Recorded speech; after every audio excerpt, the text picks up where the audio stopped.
Hi, I'm Nicole Schafer, the director and producer of Buddha in Africa. Thank you very much for making the time to watch my film. This is my first feature documentary and was filmed over a period of 5 years in Malawi. And I first came across the story while I was actually living in Malawi and working as a video journalist. And this was actually the last story I did before moving back to South Africa.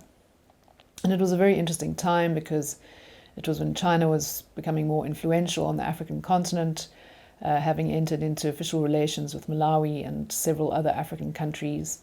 And we saw a large influx of Chinese investment and Chinese people into the country. And as a result, there was just a lot of debate in the media and on the ground in terms of the implications of China's involvement on the African continent.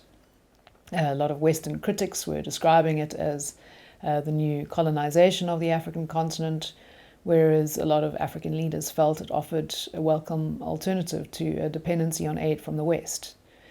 And so when I came across the story of the Chinese Buddhist orphanage, I was just really captivated by this place where one could so vividly see these African children growing up within the Chinese culture against the backdrop of this global shift in power relations from West to East.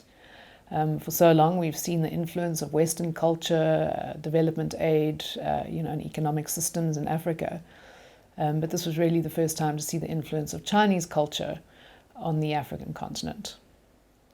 And then also looking at it within the context of Africa's colonial history, I was struck by the similarities to the Christian mission stations during colonial times.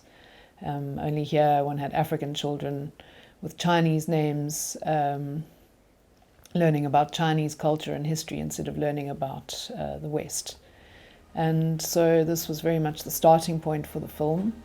And I felt this orphanage would be the perfect metaphor to look at this growing relationship between China and Africa, but also as a mirror for the legacy of Western colonialism.